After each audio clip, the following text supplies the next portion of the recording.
বিস্তীর্ণ জমিতে দোল খাচ্ছে সবুজ ফসল।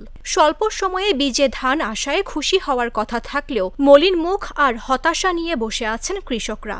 আশপাশের সব জমির ধানে ফসল এলেও বিবর্ণ শুধু সাউথ এশিয়ান সিডস কোম্পানির উচ্চ ফলনশীল BR-22 জাতের ধানের ফসল।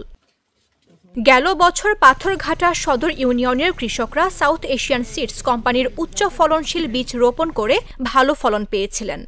চলতি বছরও তারা একই জাতের বীজ নাসির উদ্দিন সর্দারের কাছ থেকে কিনে রোপণ করেন, কিন্তু বীজ রোপণের 15 থেকে 20 দিনের মাথায় চারায় শীষ আসে।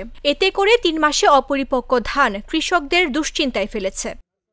এই জমিতে গেল বছর আমি 40 মণ ধান পাইছি। 40 মণ ধান পাইয়ে আমি বাচ্চা কাচ্চা নিয়ে খাইতে পারছি। এবছর আমার এই জমিতে 1 মণ ধানও পামু না। আমি বাচ্চা কাচ্চা নিয়ে কি খামু, কি পরমু, আমি কি হরমু? 40,000 টাকা আমার এই ক্ষতিপূরণ আমি চাই। আমার কাছে যদি আমার সমাধান না দেয়, জজ করে আমি আদালতে যাইয়া বিচার দেব। আর কিছু চাই না, আমি বাচ্চা কাচ্চা নিয়ে কি খামু?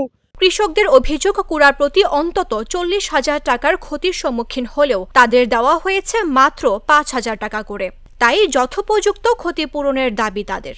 আমরা তো সর্বহারা হয়ে গেছি ডান্ডা রুইয়া। এখন আমাদের এই পুরো জায়গা কিল দিয়ে দিয়েছে।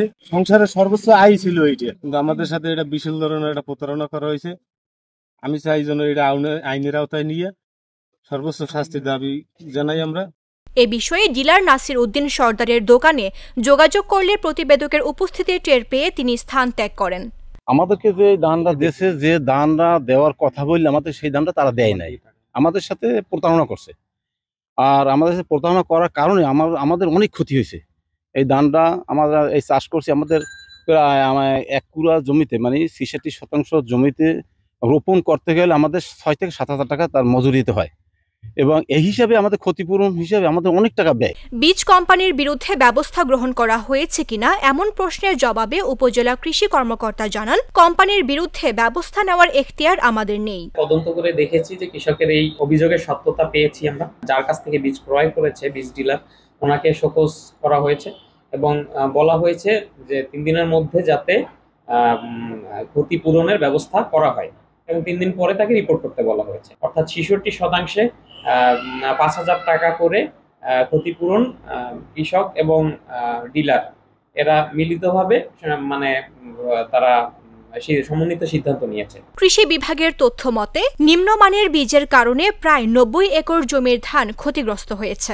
আর্থিক ক্ষতি প্রায় 60 লাখ টাকা। মামদুহা রাইসা, জাগো নিউজ। নায়াসিনামাইড ও স্যালিসাইলিক সমৃদ্ধ লিলি ফেস ওয়াশ, যা ফেসের ডেড স্কিন সেল দূর করে দেয় দ্বিগুণ ফাস্টার ব্রাইটেনিং।